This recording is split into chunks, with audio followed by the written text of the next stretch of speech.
चाय या coffee? Coffee. Sugar या गुड़? गुड़। नारियल पानी या juice? Fresh juice. Salman Khan या शाहरुख खान? छोले भटूरे या फिर पाव भाजी? पिज्जा या बर्गर? तो 2 साल के बच्चों के अंदर प्लाक्स बनने लग गया, मतलब चर्बी जमा होनी शुरू हो गई जिनके माता पिता मोटे थे। तो fat in the liver is a source for all other diseases including diabetes, blood pressure, heart disease, may be kidney disease, stroke and many cancers. अभी जो केसेस हो रहे हैं वो हार्ट अटैक के बहुत सारे केसेस हो रहे हैं, साइलेंट हार्ट अटैक के। जैसे कोई अगर सो रहा है तो वो सोते ही रह गया है। कि अपनी कमर जो है वो पतली हो, फीमेल की 80 सेंटीमीटर से कम और मेल की 90 या उससे कम, क्योंकि फीमेल्स में प्रोपेंसिटी फैट कलेक्शन की ज़्यादा हो। फीमेल्स को हमेशा थोड़ा सा स्लिम रहना और वेस्ट कम रखना बहुत ज़रूरी है। तो इसमें पहला सवाल ये है कि कौन सी ऐसी ड्रिंक है, शराब है, जो लिवर को लीस्ट डैमेज करती है? लोग दबादब पीते हैं, मतलब दे डोंट इवन वेट कि भाई थोड़ा सा सब्र कर ले, पर नहीं, क्योंकि फ्री मिल रही है, पार्टी है, बंद हो जाएगी वो जब जहाँ पे मिल रहा है तो जल्दी जल्दी पी लो। हम लोगों को रोज़ 2-2 पैग लगा के सोना चाहिए, लिटिल लिटिल, या फिर हफ्ते में एक पार्टी ऐसी करनी चाहिए जिसमें बहुत दबा दबा के पी रहे हैं। नीट पीजी में बार बार जो एग्ज़ाम है वो पोस्टपोन क्यों हो रहा है, इस पर आपकी क्या टिप्पणी है? If you are not healthy, मरीज कहेगा यार डॉक्टर ही ऐसा लग रहा है, या बीमार लग रहा है। वो पूछे डॉक्टर साहब कैसे हो आप, जिस दिन मरीज डॉक्टर से पूछने लग जाए कि आप कैसे हो। कि हम किसी के लिए हेयर ट्रांसप्लांट की बात कराने के लिए गए थे, लेकिन जब वो डॉक्टर आए तो वो उनके खुद के भी हेयर नहीं थे। तो मेरे जो साथ में थे उन्होंने कहा कि यार इनसे कैसे हेयर ट्रांसप्लांट कराऊंगा। से आप रेड वाइन पीते हैं, वो है क्या, रेड ग्रेप्स का है। तो अगर आप उसी की कलौंजी बनाएं, काम से बढ़िया काम करेगी आपके लिए। तो जब वो लोग नॉनवेज खाते हैं तो उनके मुंह से एक वर्ड मैं सुनती हूँ, कलेजी मुझे चाहिए, कलेजी मुझे खाना है। इसके बहुत फ़ायदे होते हैं और ये टेस्टी लगती है। क्या वो कलेजी उनके लिए हेल्दी होती है खाना? और कभी कभी टॉयलेट का कलर अलग आ जाता है, तो कलर जो होता है, चेंज होता है, क्या वो भी लिवर से ही जुड़ा होता है? एक बात ध्यान रखें कि खाते टाइम खाने को देखें। वो चला दिया टीवी या वो क्रिकेट मैच, तो you are not eating, you are just serving food. Sir, smoking और स्मोकिंग अप के क्या क्या नुकसान होते हैं बॉडी में? तो सिरोसिस, और भारत में बहुत बहुत है सिरोसिस हेल्दी लुकिंग लोगों में। आज हमारे साथ हैं जिगर और कलेजे के ज्योतिषी, जो आपका हाथ देखकर बता सकते हैं कि आपके शरीर के अंदर क्या चल रहा है। जिगर और कलेजे का मतलब दिल नहीं होता है, जिगर और कलेजे का मतलब लिवर होता है। पद्म भूषण से ये सम्मानित हैं, डायरेक्टर और चांसलर हैं institute of liver and biliary sciences के। हमारे साथ हैं डॉक्टर एस.के. सरीन। बहुत बहुत स्वागत है सर आपका हमारे चैनल में। Thank you Manisha. कैसे हैं सर आप? मैं ठीक हूँ। बिल्कुल फिट। बिल्कुल फिट है आप। well, अभी तो ठीक ही लग रहा है। ठीक लग रहा है? क्या आपको ऐसा लग रहा है कि मैं भी फिट हूँ? बिल्कुल लग रहा है। लग रहा है? हाँ, लग रहा है एकदम। आपको ये कैसे लगा कि मैं फिट हूँ? क्या ऐसा दिखा, मतलब मेरा वेट कम है या क्या चीज़? आप मुझे ज्योतिषी की तरह पूछ रहे हैं? नहीं सर, मैं डॉक्टर की तरह पूछ रही हूँ। देखिए, पहली बात तो मैं ज्योतिषी नहीं जी हूँ, जी। पर हाँ, मैं ये जानता हूँ कि अगर ज्योतिषी बन जाऊँ, थोड़ा बहुत और सीख लूँ और थोड़ा बहुत मेडिसिन सीख लूँ तो और अच्छा हो जाऊँगा।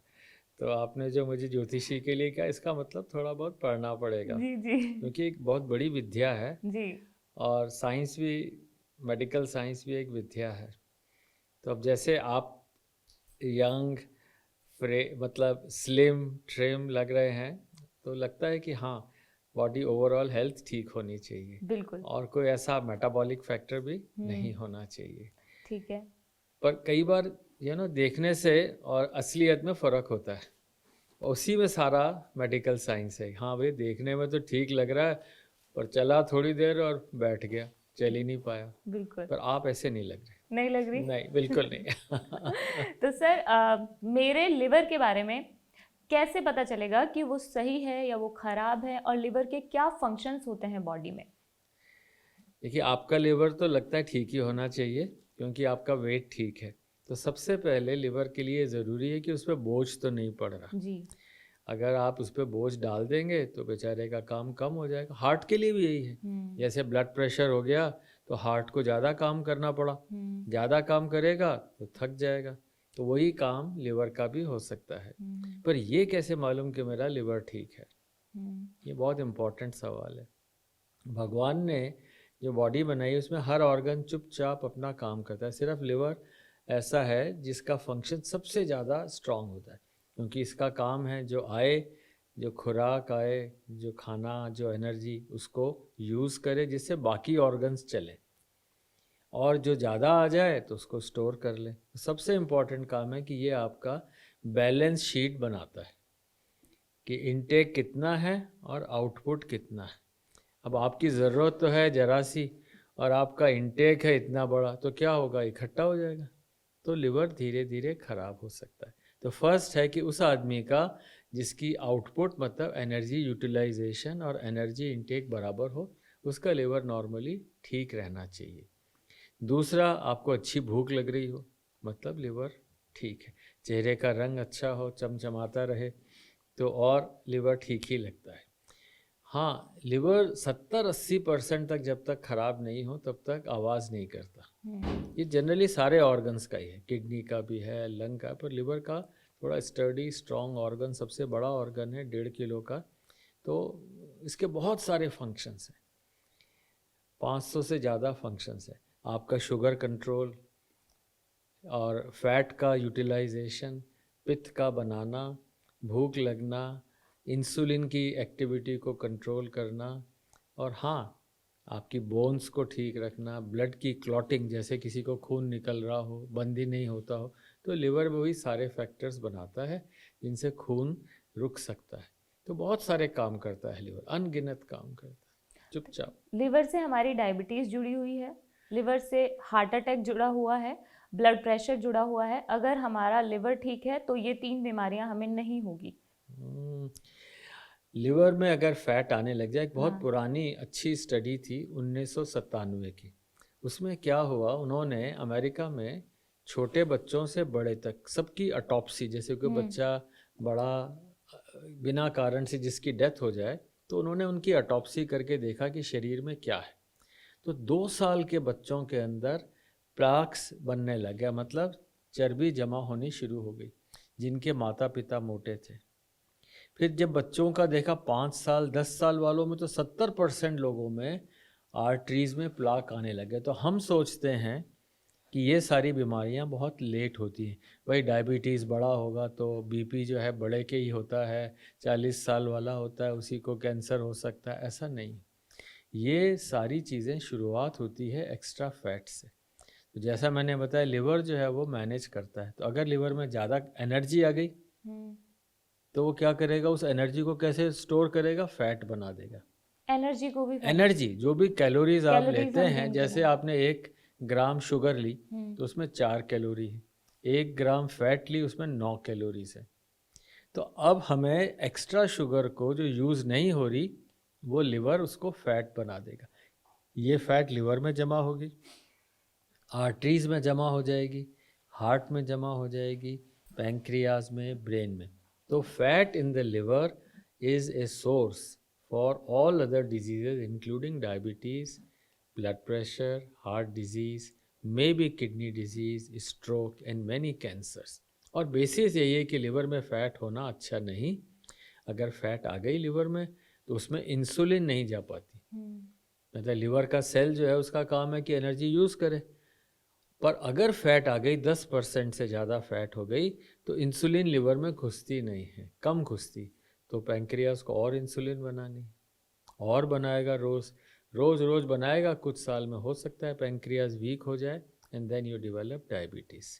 तो one of the adult onset diabetes का cause fat in the liver है। और हाँ, आपने मांसपेशी यूज़ नहीं करी। एक सिंपल एग्जांपल है, आपने ग्लूकोज पिया, गन्ने का रस पिया, संतरे का रस पिया, उसमें जो शुगर है वो शुगर 2 जगह जाएगी, लिवर में और मसल्स में। अच्छा, आप तो दिन भर बैठे हो, हिलते डुलते ही नहीं हो, तो वो सारी की सारी शुगर मसल्स की जगह लिवर में चली जाएगी। तो लिवर कहेगा तो बहुत सारी कैलोरीज आ गई, बहुत शुगर आ गई, उसको कन्वर्ट करके फैट में कि स्टोर में डाल दो, कल को ज़रूरत पड़े।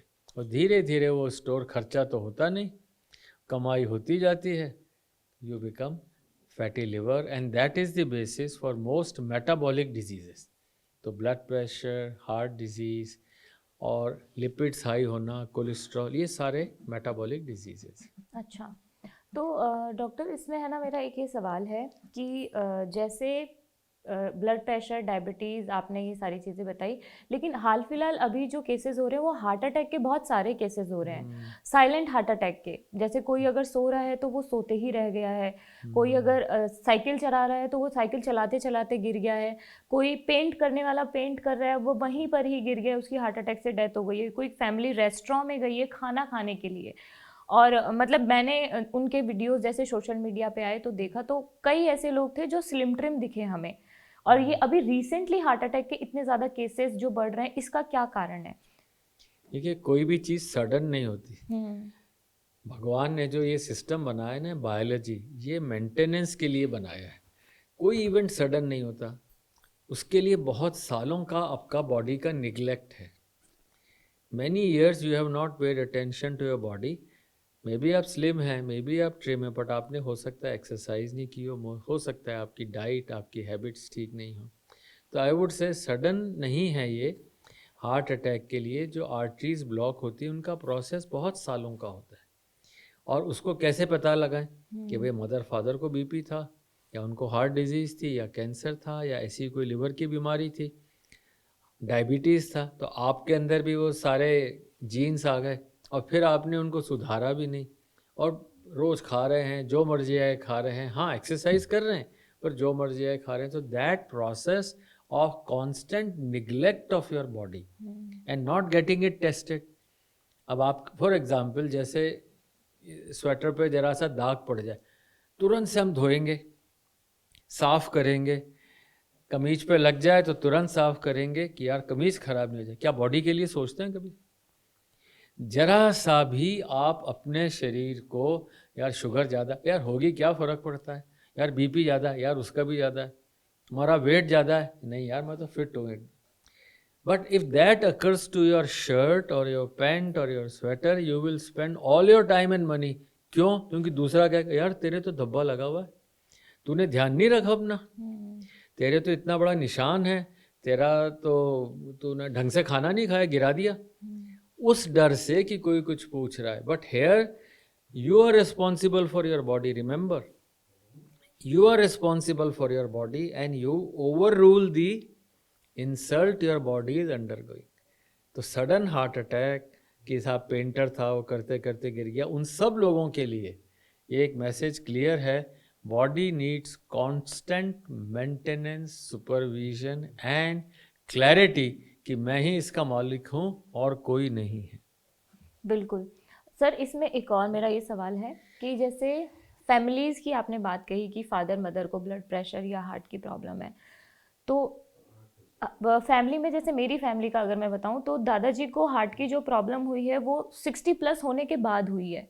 तो वो हम तो यही मानते हैं उस टाइम कि वो एज के अकॉर्डिंग उनको हुआ है, और जब उनकी उम्र 60 साल की निकल गई है, 70 साल के वो हो गए हैं, जैसे 70 के वो हैं, और my father is in 50s, तो 50s तक उनको पता ही नहीं चला कि उनको हार्ट की प्रॉब्लम है या नहीं है, जो ऊपर से जो आई है या नहीं आई है, क्योंकि वो बहुत लेट एज में पता चला और अभी तक उन्हें नहीं आई है। तो फादर को, या जो हम नीचे हैं, हम बच्चे जो हैं, इनको क्या ऐसे टेस्ट कराने चाहिए जिससे हमें पहले ही पता चले कि हमारी बॉडी किस चीज़ में वो कर रही है कि इस चीज़, ये आप टेस्ट करा लो, इस चीज़ की ज़रूरत है, इस चीज़ की ज़रूरत नहीं है आपको?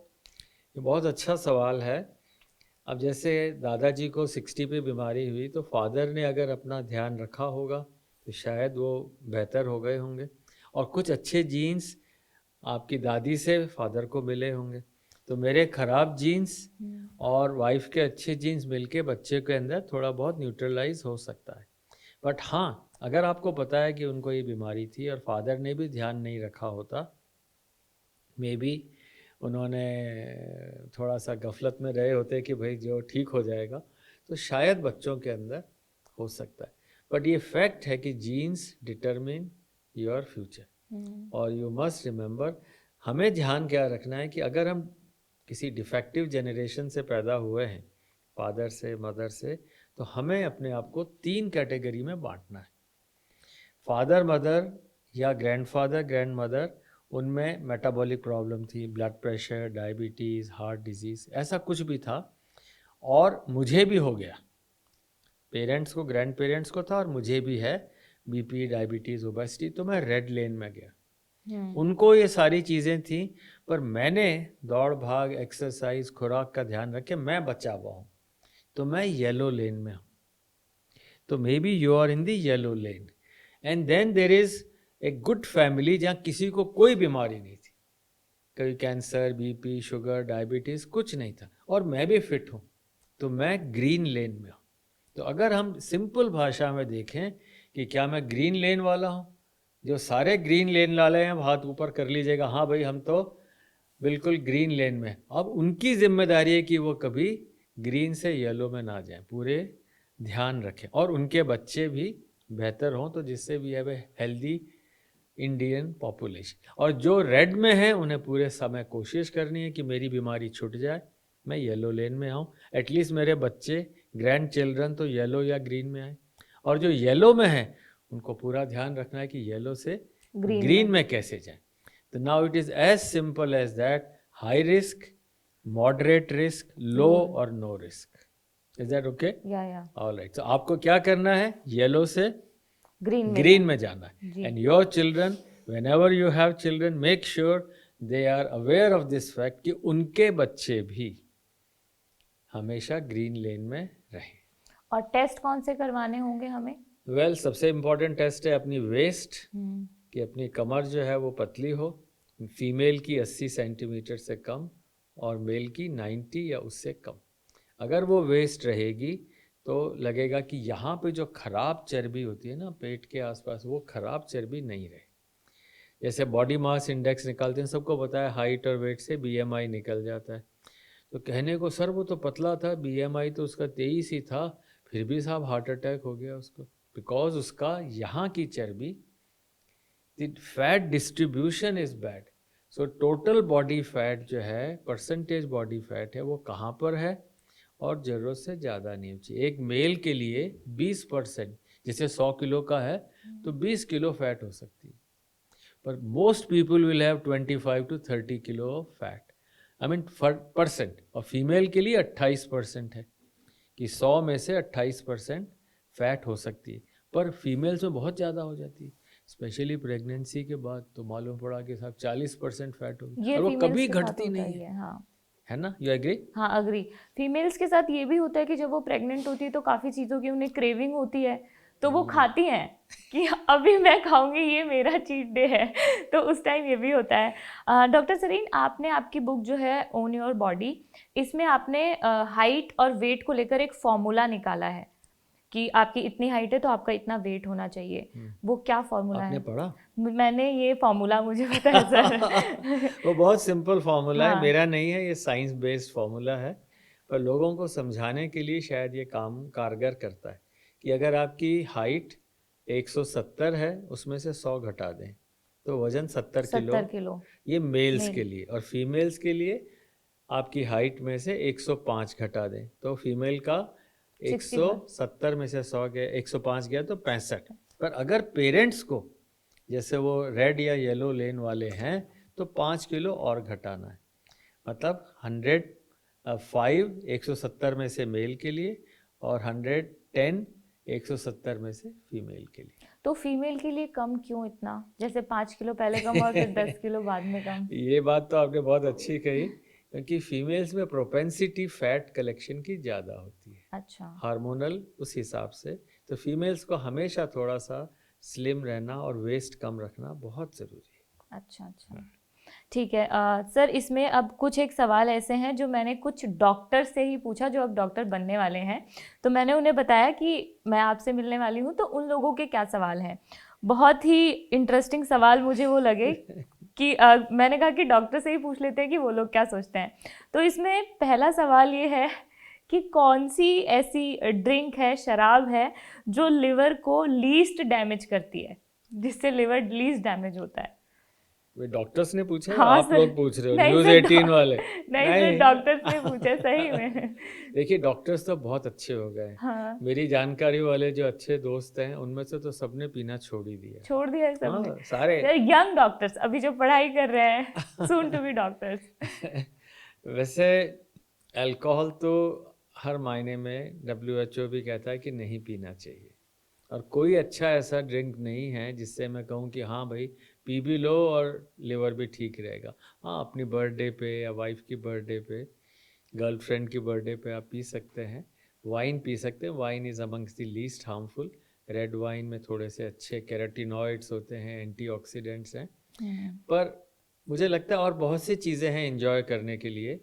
तो मैं उन सब दोस्तों को जो ये उम्मीद कर रहे हैं कि साहब उन्हें कुछ लाइट ग्रीन लाइट मिल जाए, I will not suggest alcohol. अच्छा, तो सर अल्कोहल से क्या फर्क पड़ता है लिवर पर? जैसे हम खाने से शुगर से मोटापा, 1 ग्राम अल्कोहल में 7 कैलोरीज होती हैं। तो अगर आपने एक ड्रिंक लिया 20 ग्राम का, जो एक नॉर्मल पैग होता है, तो आपके करीब 140 कैलोरीज चली गई। तो एक तो शुगर बढ़ गई, और फिर अल्कोहल तुरंत एब्जॉर्ब हो जाता है, और धीरे धीरे एक तरह से एडिक्शन हो जाता है कि आप पिए बिना आपको ना नींद आएगी ना काम होएगा। तो इस मायने में alcohol is not a great thing for and also इससे कोई खुशी नहीं मिलती है। लोग सोचते हैं कि साहब अल्कोहल से मूड अच्छा हो जाता है, नहीं। अल्कोहल जो हमारे माइंड में डिप्रेशन वाले जो हमें सप्रेस करते हैं, उन चीज़ों को रोक देता है। तो जो नॉर्मल चीज़ें हैं, there are 2 types of system, one which inhibits you and one is which stimulates you. Alcohol inhibits the inhibitory system. जो हमारे को इनहिबिट करती हैं कि यार ये मत करो ये मत करो, उनको इनहिबिट करते हैं तो आप वो सब करने लगते हो। तो उनको आप इनहिबिट एक्सरसाइज से भी कर सकते हो, आप और मोटिवेशनल चीज़ों से, सक्सेस से भी कर सकते हो। तो to drink alcohol to get a mood elevation, you can get mood elevated by exercise, by running and by good food. इसलिए अल्कोहल की ज़रूरत नहीं है। और अल्कोहल डेफिनेटली आपके तुरंत एब्जॉर्ब हो जाता है, स्टमक में जाता है बहुत सारा, तो वहीं से लिवर में फर्स्ट पास में ही पहुंच जाता है, और लोग धबाधब पीते हैं।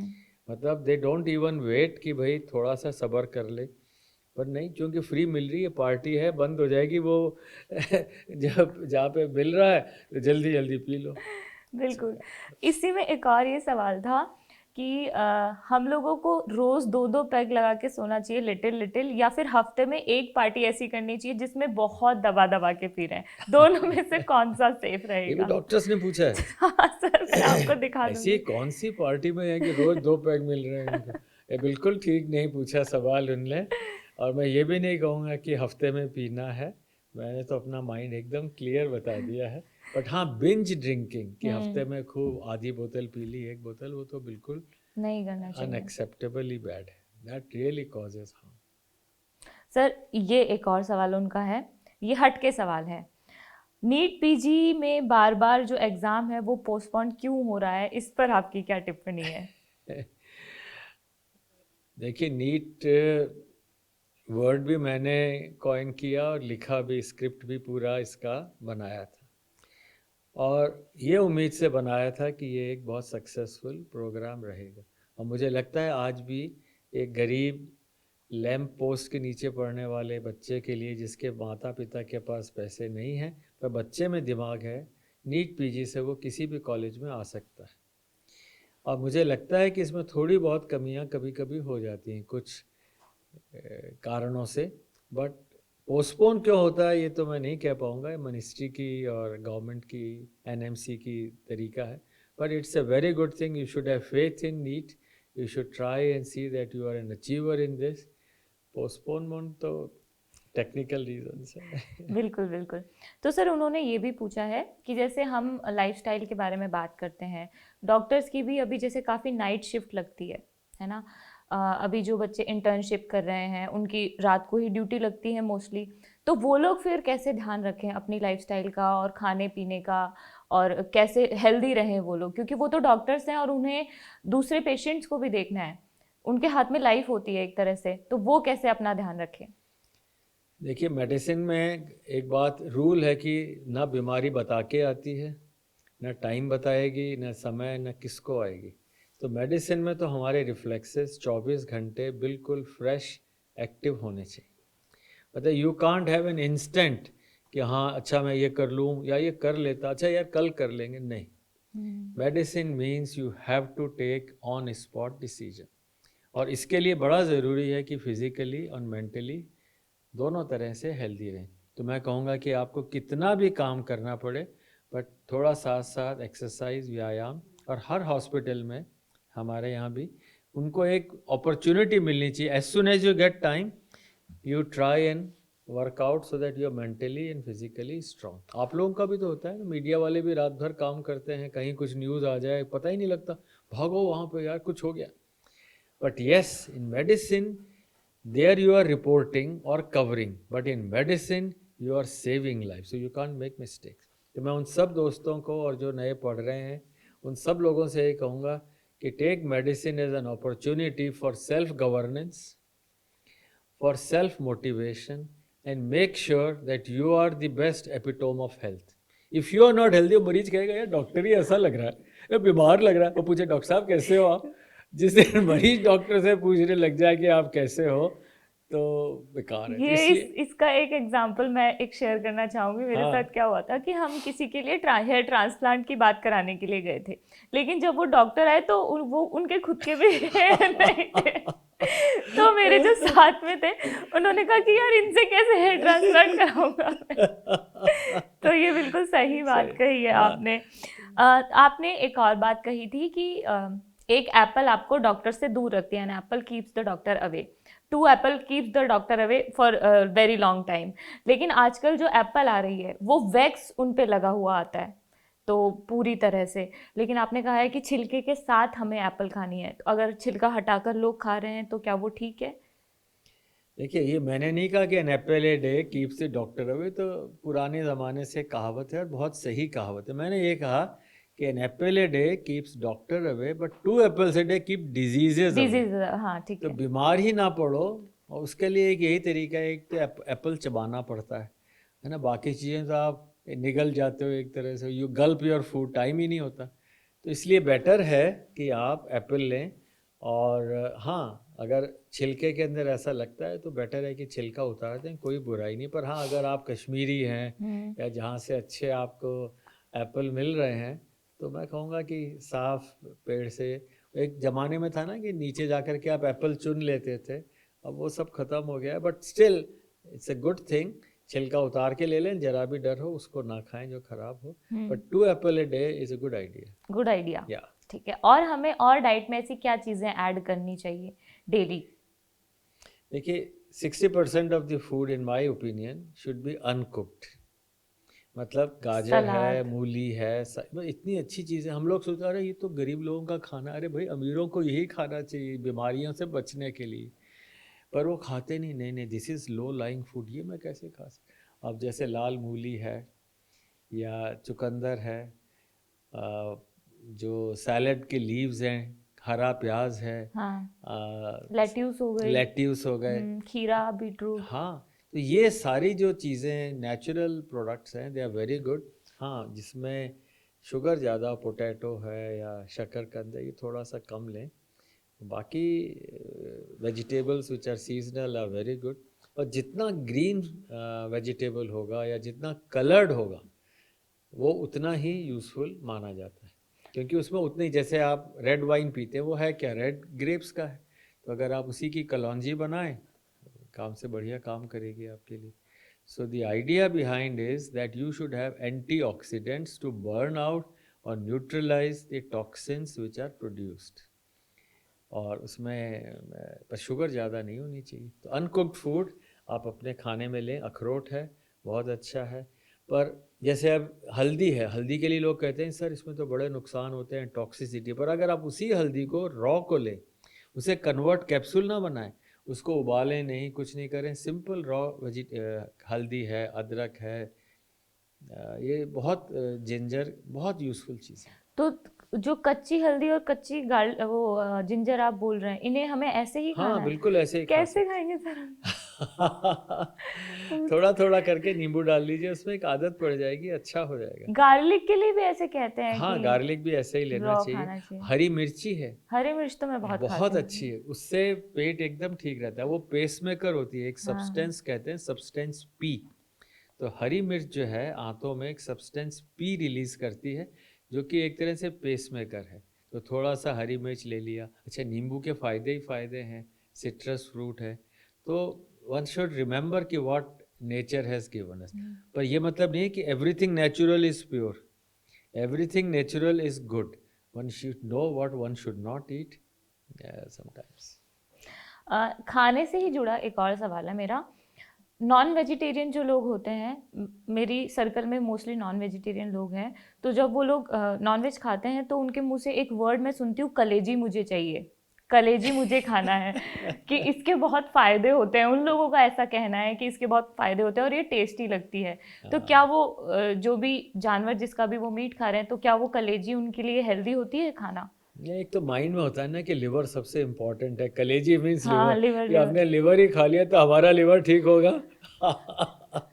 यही सोच के खाते हैं ना। हाँ, देखिए इसमें बुराई नहीं है कि आप ऐसा मीट खाएं, पर हाँ मतलब नॉन वेजिटेरियन के फ़ायदे भी नुकसान भी हैं, दोनों ही हैं, because it's a good source of protein, very high quality biological protein. तो मैं ये नहीं कहूँगा कि बुरा है, पर ऑल्टरनेटिव्स भी देखें, क्योंकि हम क्या करते हैं उसके साथ इतना नमक होगा, इतना घी होगा उसके अंदर, वो इस तरह से फ्राई किया जाएगा कि कई बार वो जो है नुकसान ज़्यादा कर सकता है। That fat, the trans fat which it produces can not be accepted. Okay, तो घी पे ही मैं अपना दूसरा सवाल पूछती हूँ आपसे कि ऑयल और घी, इन दोनों में से बेस्ट आपको क्या लगता है? देखिए घी भी अच्छा है, ऑयल भी अच्छा है, दोनों अपनी अपनी जगह अच्छे हैं। अमीर आदमी जो घी खरीद सकते हैं उनके लिए घी अच्छा है। अब जैसे घर में भैंस है, गाय है, तो उनका अच्छा घर का घी है, दैट शुड बी यूज्ड। पर अगर नहीं है तो आप बाज़ार से भी लें, बट हाँ उसको डीप फ्राई ना करें। बहुत देर तक अगर हम घी की चीज़ों को फ्राई करेंगे तो नुकसानदायक हो सकती है। मतलब वो ट्रांस फैट का मतलब है कि वो फैट जो ओरिजिनल फैट थी उसकी पूरी चीज़ ही बदल गई, ट्रांसलेट हो गई किसी और चीज़ में। तो trans fat is a fat which is harmful. But on the other hand oil है, जैसे मस्टर्ड ऑयल है, ये सीड्स के ऑयल हैं जितने भी हैं, वो सारे बहुत अच्छे होते हैं। जैसे ऑलिव ऑयल है, पर वो बहुत महंगा है, मिलता नहीं, ऑलिव ऑयल तो बहुत महंगा बहुत है। महंगा है। तो सर, घी में जैसे अगर कोई लोग सब्जी बनाकर खा रहे हैं तो वो भी नहीं नहीं करना है? ठीक है, normal frying is all normal right, frying is but okay. Not deep frying. हाँ, जैसे पूरी उसमें तल रहे हाँ हैं, पूरी कटलेट उसमें बना रहे हैं कि घी खाना चाहिए क्योंकि घी हेल्दी है, तो हम उसी में ही सारे डीप फ्राई करके खाएं। ठीक है। सर, एक सवाल ये है मेरा कि जैसे हम जब भी टॉयलेट करने जाते हैं और कभी कभी टॉयलेट का कलर अलग आ जाता है, तो कलर जो होता है, चेंज होता है, क्या वो भी लिवर से ही जुड़ा होता है? नहीं, वो तो कई बार खाने के ऊपर डिपेंड करता है, आपने क्या खाया है, कैसे खाया है, कब खाया। जैसे आपने बीट रूट ले ली, चुकंदर वगैरह खाया, तो हो सकता हाँ, है वो कलर तो। चेंज हो जाए उसका, hmm. But that doesn't mean bad for us. न, अब खाने के बारे में पूरा इस बुक में मैंने, हम्म। आप एक पूरा चैप्टर बिल्कुल बिल्कुल। है ना, कि साहब when to eat, how much to eat, इसका हिंदी वर्जन है कि कितना खाना है, कब कब खाना खाना है है? और क्या खाना है। तो अगर इसको पढ़ेंगे ना तो इसमें सारी अच्छी चीज़ें, जैसे हम कई बार मक्का बहुत खाते हैं या कॉर्न सिरप लेते हैं, तो कॉर्न सिरप में बहुत शुगर है, तो वो फ्रुक्टोज है, वो fructose is not good for us. कई सारे बहुत मीठे फल हैं, वो सारे फल में फ्रुक्टोज बहुत है, fructose is a fruit sugar. Hmm. तो तो वो वो तो कहते हैं सर कि नेचुरल शुगर है। नहीं, नेचुरल शुगर नहीं है। कई बार वो फ्रूट वाली जो शुगर है ना, वो भी बहुत ज़्यादा खाई जाए तो ठीक नहीं। इसीलिए लो शुगर फ्रूट्स या वेजिटेबल्स आर फार बेटर। तो इसको बहुत ध्यान से पढ़ना, इस बुक में वो पूरा लिखा है, एक बिल्कुल इंडेक्स भी दिया हुआ है बिल्कुल बिल्कुल कि सर, साहब मैं व्हाट इज़ पढ़ूंगी। High glycemic and low glycemic, मतलब खाने से ही शुगर बढ़ जाए। अब जैसे आपने ऐसी चीज़ें खाई, मिठाई खाई रात को, आपने 2 रसगुल्ले और 1 आइसक्रीम खा ली, पार्टी में गए थे, अब आपकी शुगर आधे घंटे में इतनी बढ़ जाएगी और फिर आपका रात भर शुगर के लिए बेचारा पैंक्रियास काम करेगा। पर हाँ, अगर आपने सैलेड खाया और दिन में कोई चीज़ खाई और फिर एक्सरसाइज की और थोड़ा सा शुगर लिया तो हो सकता है। इसी मामले में मिलेट्स क्यों बेनिफिशियल है? क्योंकि मिलेट से जो शुगर निकलती है, अनलाइक वीट, वीट से शुगर जल्दी बढ़ जाएगी, मिलेट से, बाजरे से, ज्वार से शुगर धीरे धीरे धीरे बढ़ती है और काफ़ी समय तक लो रहती है। तो हमें ऐसी चीज़ें नहीं खानी चाहिए जो कि हमें शुगर का बर्स्ट दे, एकदम स्पाइक कर दे। बिल्कुल, लेकिन हमारे इंडियन हाउसेस में सर गेहूं की रोटी ही खाई जाती है। गांव में अगर देखें गेहूं की रोटी बन रही है। ये अब तो क्या ये इसे मल्टीग्रेन आटे से स्विच करना चाहिए? क्या वो सिर्फ गेहूं के आटे से ज़्यादा बेटर मल्टीग्रेन आटा होता है? मैं कहूँगा मल्टीग्रेन से भी बेटर है सिंपल ज्वार बाजरा। और गांवों में तो अभी भी लोग वही खाते हैं। धीरे धीरे शहरों के अंदर ये परिवर्तन आया है। अभी भी जैसे मौसम आएगा विंटर का तो सब कहेंगे अरे साहब बाजरा अच्छा है, गरम बढ़िया बाजरा, वही खाएं, बाजरा मक्का। है ना। तो बाजरा ज्वार दीज आर गुड फूड्स। हम लोगों ने इनको एनिमल फूड बना दिया था, but they are better for human beings than for animals. Sir आपने आपकी बुक ओन योर बॉडी में भी बताया है कि हमें कितना खाना चाहिए और कब खाना चाहिए। आप प्लीज़ वो भी एक बार बता दीजिए। लोग मानते नहीं हैं, पढ़ तो लेते हैं, सुन तो लेते हैं, पर करते मन के हैं। क्या उनको चाहिए हेल्थ, पर अपनी टर्म्स पे कि सर मुझे हेल्दी कर दो, पर मैं खाऊंगा तो अपनी मर्जी से, और जितना खाना जो खाना है वो भी अपनी मर्जी से। तो ओन योर बॉडी का मैसेज ये है कि यू मस्ट नॉट से कि I will get health on my terms. You know, if you are going to a bank, you are going for something airplane, कि सर मेरे लिए रोके रखना आप, जब तक मैं नहीं आऊँ फ्लाइट नहीं चलेगी, ऐसा तो नहीं होगा।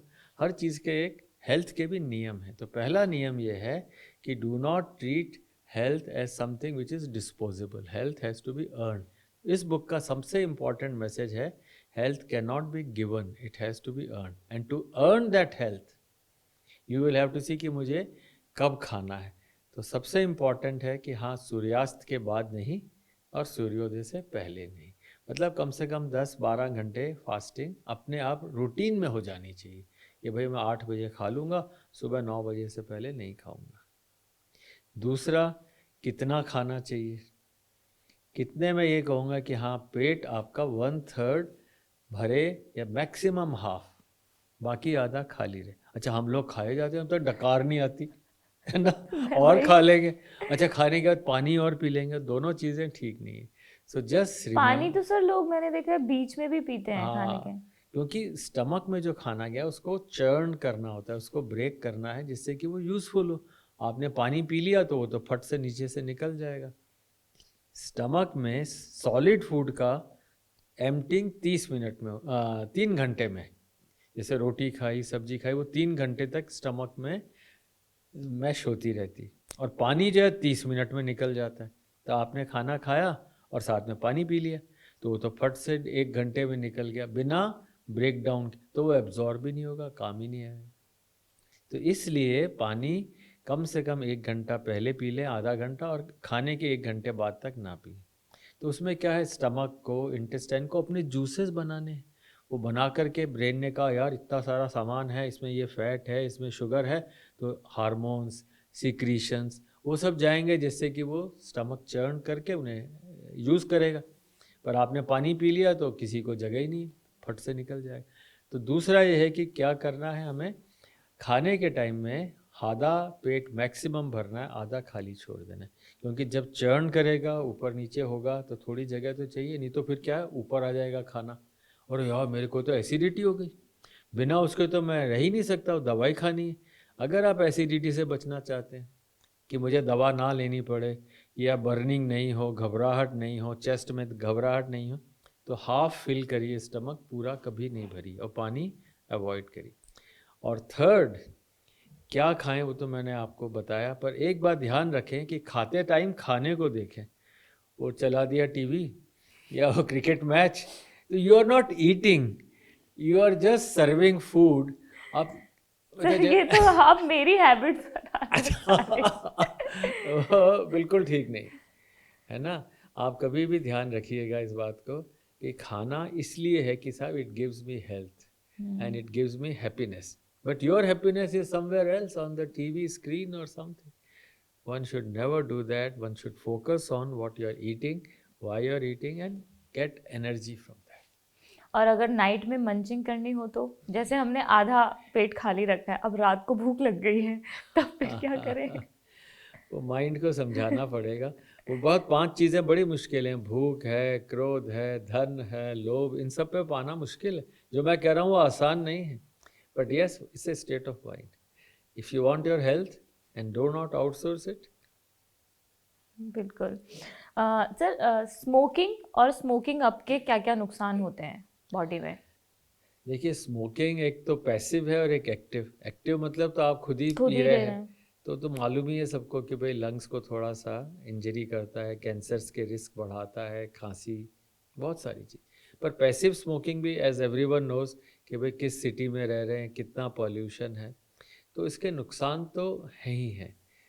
हालांकि आपकी नाक उसको बचा लेती है। लोग पुराने ज़माने में जो थोड़ा सा घी या तेल नाक में लगा लेते थे, उससे भी काफ़ी कण उसमें रुक जाते हैं, बट फिर भी it is not a great thing to have smoking. Smoking also affects liver. तो स्मोकिंग करती क्या है? एक कंपाउंड होता है TNF alpha, tumour necrosis factor alpha. जो ही आपने स्मोक लिया, TNF ऊपर चला जाता है। That is a cause of inflammation. और इसलिए स्मोकिंग से ट्यूमर बनने के कहीं पर भी खतरे बढ़ते हैं। लिवर के अंदर भी इंजरी करता है, is as bad probably as alcohol. तो मैं कहूँगा स्मोकिंग इज नॉट गुड।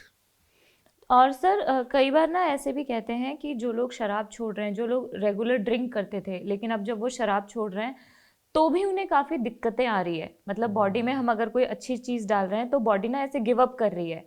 तो ऐसा क्यों होता है? कि क्या हमें ऐसी आदत हो गई है खराब चीज़ें ही खाने की, पीने की? देखिए, एक पुरानी कहावत है, जैसा संग वैसा रंग। अगर आपका संग ऐसा है तो आपका रंग भी, आप काला है तो फिर आप भी काले हो जाते हैं। तो अगर हमें कोई चीज़ छोड़नी है तो मन पक्का ही करना, भाई अब मुझे दूसरा रंग में रहना। पर लोग ये सोच नहीं पाते, वो इन बिटवीन नहीं, या थोड़ी थोड़ी ले लें, कभी कभी ले लें, कम ले लें, वो नहीं चलेगा। छोड़ने में ज़रूर, अगर आप एडिक्ट हो गए हैं तो आपको एक सलाह की, एक अच्छे स्पेशलिस्ट की ज़रूर ज़रूरत है। वैसे फैमिली में हस्बैंड, वाइफ, पेरेंट, बच्चे सबसे बढ़िया सलाहकार होते हैं, पर उनकी चलती नहीं है। पर मैं हस्बैंड की भी नहीं नहीं, चलती? कम ही चलती है उन लोगों की। पर मैं कहूँगा कि हाँ, शराब छोड़ने का, अगर सिगरेट छोड़ने का आपने निर्णय ले लिया तो ले लिया, अभी अब करके दिखाएंगे ना, ऐसा। बिल्कुल। सर, लिवर से ना जुड़ी हुई 2 बीमारियों के नाम मैंने सोशल मीडिया पे जो सबसे ज़्यादा देखे, एक तो है लिवर किरोसिस और एक है फुलमेनेट लिवर फेलियर। ये दोनों क्या होते हैं? देखिए, सिरोसिस का मतलब है कि लिवर श्रिंक हो गया। Cirrhosis is a hard shrunken liver, मतलब उसका फंक्शन कम हो गया। जैसे किसी का हाथ जल जाए तो धीरे धीरे वहाँ पर पे स्कार बन जाएगा। तो लिवर में भी जब इंजरी होती है तो धीरे धीरे स्कारिंग हो जाती है। वो स्कार करके धीरे धीरे लिवर का साइज कम कर देते हैं, लिवर का फंक्शन कम हो जाता है। अल्कोहल से, मोटापे से, हेपेटाइटिस बी या सी से, इन सब से लिवर में इंजरी हुई और हीलिंग इज बाय स्कारिंग, और उसको सिरोसिस कहते हैं। तो सिरोसिस, और भारत में बहुत बहुत है सिरोसिस। जनरल पब्लिक के अंदर भी 1 से 2% लोगों में सिरोसिस है, हेल्दी लुकिंग लोगों में। और जिनको डायबिटीज़ है, जिनका मोटापा है, उनको तो सिरोसिस का खतरा, और फैमिली में भी है, माता पिता में से किसी को था, भाई को था, तो उनको भी हो सकता है। फुलमिनेंट लिवर फेलियर वो है जिसमें अच्छा खासा लिवर था पर किसी वायरस से, किसी दवाई से सडन लिवर इंजरी हुई, और इतनी तेज़ी से हुई कि लिवर रीजेनरेट नहीं कर पाता। नॉर्मल लिवर जो है, आप उसको काट भी देंगे, 60% में अपना लिवर आपको दे दूँ, 4 हफ्ते में नया आ जाएगा। बट अगर इंजरी इतनी तेज़ है कि वो मेरा 100%, 80% लिवर मेरा वीक हो गया, तो फिर वो फुलमिनेंट है और लिवर रिकवर नहीं कर। ऐसे लोगों को कि भाई जॉन्डिस हुआ, बुखार आया, भूख बंद हो गई, उल्टियाँ शुरू हुई और बेहोशी में चला गया, ये फुलमिनेंट के लक्षण हैं। तुरंत इन्हें हॉस्पिटल ले जाके इलाज करना चाहिए। कई बार ट्रांसप्लांट की ज़रूरत पड़ती है। अच्छा, और ये कौन से वायरसेस से होते हैं? दोनों से, हेपेटाइटिस ए से, हेपेटाइटिस ई से, कभी कभी हेपेटाइटिस बी से। इन सारे वायरसेस से हो सकता है। पर एक अलग कहानी है ये। हम्म। मैं कहूँगा लोगों को ये ध्यान रखना चाहिए कि लिवर को कैसे अपना बचाए रखें।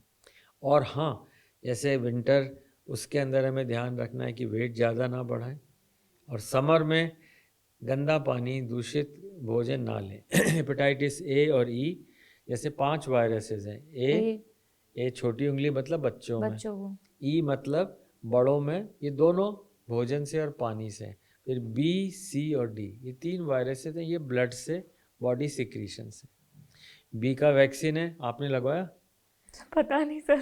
नहीं पता ना? नहीं पता। आपके माध्यम से सबको बताना है कि बी का वैक्सीन हर पैदा होने वाले बच्चे को लगाना है, और अगर आप बड़े हैं तो भी लगाना है। 3 टीके लग गए, लाइफ लॉन्ग बचे रहेंगे। अच्छा। और सी की कोई वैक्सीन नहीं है, इसलिए कभी भी ब्लड चढ़वाना पड़े तो जब ज़रूरत हो तभी लें, और सबसे साफ, सबसे बढ़िया टेस्टेड ब्लड लें। और डी उसी को होता है जिसके हेपेटाइटिस बी होता है। तो हमें सिर्फ 2 ए और ई खाने और भोजन पानी से हैं, और बी, सी और डी ब्लड या बॉडी सिक्रीशन से। अच्छा, ठीक है। ठीक है। सर आजकल एक बहुत अलग ही चलन चल रहा है अपने आप को फिट रखने का, वो है इंटरमिटेंट फास्टिंग। तो ये हमारे शरीर के लिए सही रहती है इंटरमिटेंट फास्टिंग? फास्टिंग तो मैंने आपको बताया ही। हाँ। वो भी एक तरह से फास्टिंग ही है कि आपने एक अपना नियम बना लिया दिनचर्या का कि भाई इसके बाद नहीं खाना, इससे पहले नहीं खाना। इंटरमिटेंट फास्टिंग में क्या है, वो 16 घंटे फास्ट करेंगे फिर खाएंगे। मेरे विचार से ऐसी चीज़ें बहुत साल चलती नहीं हैं। थोड़े दिन किया फैशन की तरह, तो उसने भी किया, इसने भी किया, और उससे बॉडी की रिदम बिगड़ जाती है। हमारा जो दिनचर्या है कि किस समय हमारे हार्मोन्स अच्छे होंगे, किस समय नहीं होंगे, उस हिसाब से इंटरमिटेंट फास्टिंग से time restricted eating is better. इसमें मेरा अगला सवाल ये है कि कई लोग ऐसे बोलते हैं कि जब आप 30+ हो जाते हैं तो आपको कई मल्टीविटामिन्स की दवाइयाँ खानी चाहिए, फिश ऑयल्स खाने चाहिए। तो क्या ये दवाइयाँ खाना सेफ है, या हम कभी भी मेडिकल स्टोर जाते हैं और उन्हें बताते हैं हमें पेट में दर्द हो रहा है या सिर दर्द कर रहा है, आप कोई दवा दे दीजिए, तो ये दवाइयाँ क्या लेना सेफ है without own prescription? Your body. जी। मैंने तो कहीं नहीं लिखा इसमें 50 टिप्स दिए हैं कि आप अच्छा, स्वस्थ और दीर्घायु कैसे हो। 50 tips are there, so you should read that. और 4 लाइफ लाइन है।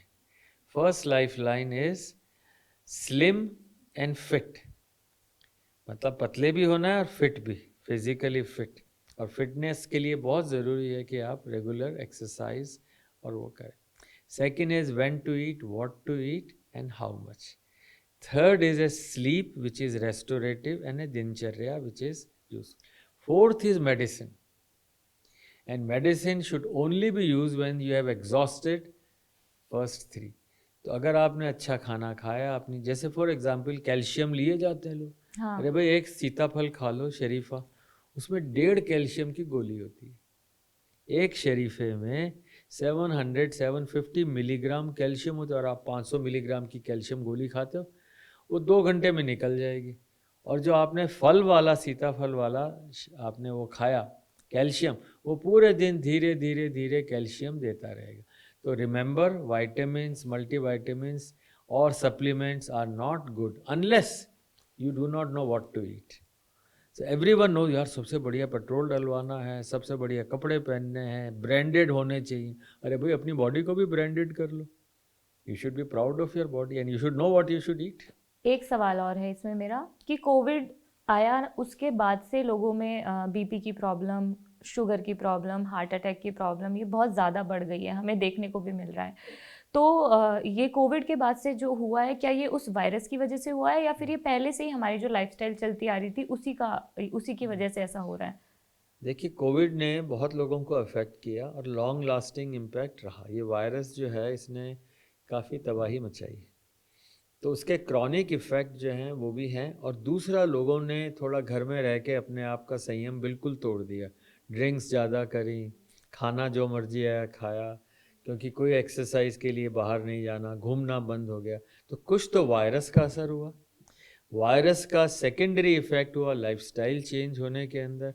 एंड थर्ड, उससे मेंटली लोग वीक हो गए। तो मैं ये कहूँगा कि कोविड का चैप्टर बंद हो गया है, come out. हालांकि थोड़ा बहुत pollution से डर लगता है, but still, if you do not come out of that mental state, it is not good. You should be back to health.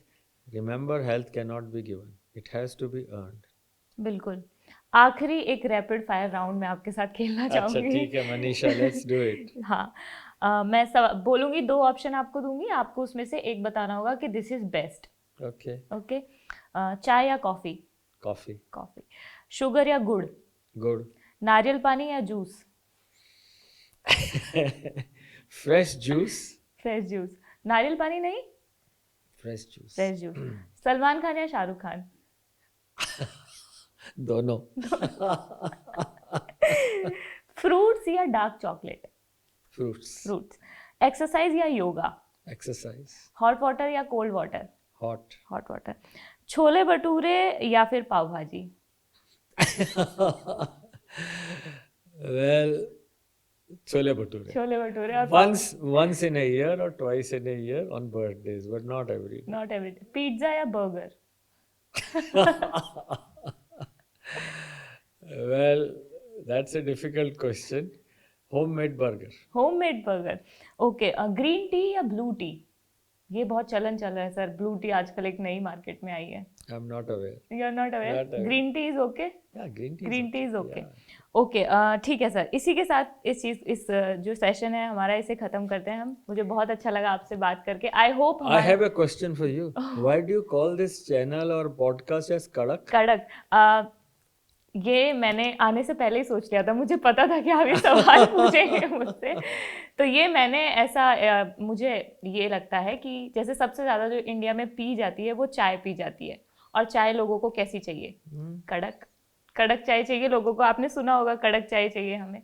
तो हम न्यूज़ अगर दे रहे तो हम एकदम कड़क और अलग सबसे न्यूज़ देंगे। ये पॉडकास्ट जो हुआ ये भी एक कड़क पॉडकास्ट हुआ। नहीं, मेरे विचार से बिल्कुल अलग है। कड़क जो है आदमी भी हो सकता है। बिल्कुल हो सकता है सर। तो एक कड़क आदमी है। हाँ नहीं? बिल्कुल, हाँ बिल्कुल हो सकता है। बिल्कुल आपने उसका बिल्कुल, तो चाय तो कड़क हो ही सकती है, पर आदमी भी कड़क हो सकता है। You agree with that? Agree. All right then. Okay, बिल्कुल सर, थैंक यू। इसी के साथ हम इस पॉडकास्ट को खत्म करते हैं, और मेरी रिक्वेस्ट है कि आप ये जो बुक है ओन योर बॉडी, जो डॉक्टर सरीन ने लिखी है, इसे ज़रूर पढ़िए। आप इससे घर में पता कर सकते हैं कि लिवर में क्या प्रॉब्लम हो रही है, आपको कब डॉक्टर के पास जाना चाहिए, क्या सिम्टम्स दिखा रहे हैं, आपको लाइफस्टाइल कैसी रखनी चाहिए, आपको क्या खाना चाहिए, क्या नहीं खाना चाहिए, सारी चीज़ें आपको इसमें मिलेगी। मैं भी इस बुक को पढ़ूंगी, और आपको ये हमारी जो कॉन्वर्सेशन है कैसी लगी हमें ज़रूर बताएं। इस वीडियो को शूट किया था मेरे साथ नकुल जी ने और विमल सर ने। मेरा नाम मनीषा है।